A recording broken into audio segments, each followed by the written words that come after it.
આજરોજ દિયોદર પથક સહિત જિલ્લામાં ભારે પવન સાથે વાવાઝોડું ત્રાટક્યું હતું, જેના કારણે દિયોદર જેતડા હાઈવે પર ઝાડ પડ્યા હતા અને ટ્રાફિક જામ સર્જાયો હતો. જિલ્લા ટ્રાફિક શાખાએ તાત્કાલિક કાર્યવાહી કરીને માર્ગ પૂર્વવત કર્યો હતો. વાવાઝોડાના કારણે અનેક જગ્યાએ ઝાડ પડવાના બનાવો બન્યા હતા. દિયોદર જેતડા હાઈવે પર રસ્તા વચ્ચે ઝાડ પડતા વાહન વ્યવહાર ખોરવાઈ ગયો હતો. ગુજરાતમાં સુરત સહિત 5 જિલ્લામાં અત્યંત ભારે વરસાદની આગાહી વચ્ચે આજે સવારથી જ સુરતમાં ધોધમાર વરસાદ વરસી રહ્યો છે. સોમવારે 5 ઇંચથી વધુ વરસાદના કારણે અનેક વિસ્તારો પાણીમાં ડૂબ્યા હતા, જ્યારે આજે પણ સવારથી ધોધમાર વરસાદ શરૂ થતાં ચારેકોર જળબંબાકારના દ્રશ્યો જોવા મળી રહ્યા છે. શહેરના અનેક નીચાણવાળા વિસ્તારોમાં કેડસમાં પાણી ભરાઈ જતાં લોકોનું ટ્રેક્ટર અને બોટથી રેસ્ક્યુ કરવાની ફરજ પડી રહી છે. હજુ પણ વરસાદ વરસી રહ્યો હોય ત્યારે સ્થિતિ વધુ વિકટ બનવાની ભીતિ સેવાઈ રહી છે. સુરતમાં ખાડીના જળસ્તરમાં પણ વધારો થઈ રહ્યો છે. વડોદરામાં લાંબા વિરામ બાદ સોમવારે મોડી સાંજ બાદ વરસાદ વરસવાની શરૂઆત થઈ હતી. ધીમી ધારે શરૂ થયેલા વરસાદે 1 કલાકમાં ભારે બેટિંગ કરી નાખી હતી. 1 કલાકમાં 1 ઇંચ જેટલો વરસાદ વરસતા શહેરના અનેક વિસ્તારોમાં પાણીનો ભરાવ થયો હતો. શહેરના નીચાણવાળા વિસ્તારોમાં સામાન્ય વરસાદમાં જ પાણી ભરાતા લોકોએ પ્રથમ વરસાદમાં હાલાકી વેઠવાનો વારો આવ્યો હતો. સાબરકાંઠા જિલ્લામાં મંગળવારે હિંમતનગર, તલોદ અને પ્રાંતિજ તાલુકામાં ધોધમાર વરસાદ નોંધાયો હતો. માત્ર 1 કલાકમાં 2 ઇંચ વરસાદ પડતા અનેક વિસ્તારોમાં જનજીવન પ્રભાવિત થયું હતું. હિંમતનગર શહેરના નીચાણવાળા વિસ્તારો અને મુખ્ય માર્ગો પર વરસાદી પાણી ભરાઈ ગયા હતા, જેના કારણે વાહન ચાલકોને ભારે હાલાકીનો સામનો કરવો પડ્યો હતો.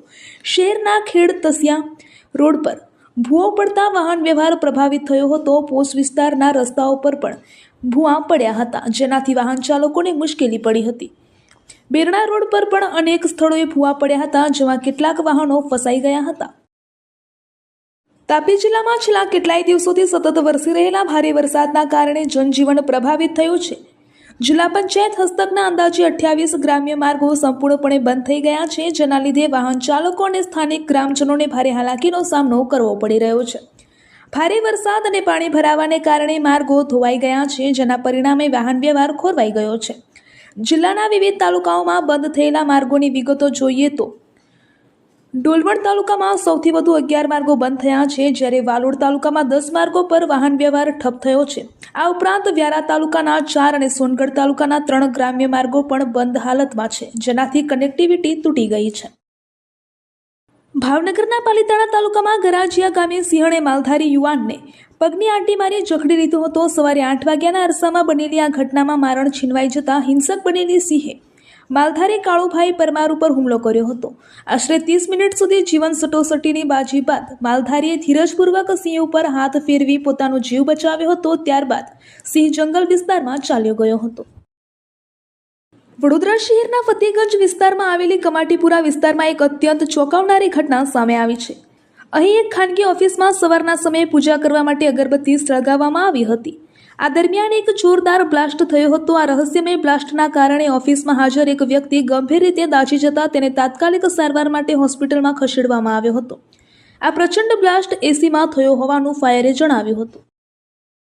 સમગ્ર ગુજરાત રાજ્યના મોટાભાગના તાલુકાઓમાં ચાલુ વર્ષે કુદરતની મહેરબાનીથી ખૂબ જ સારો વરસાદ નોંધાયો છે, જેના કારણે લાંબા સમયથી સતાવી રહેલો પાણીનો વિકટ પ્રશ્ન હલ થઈ ગયો છે.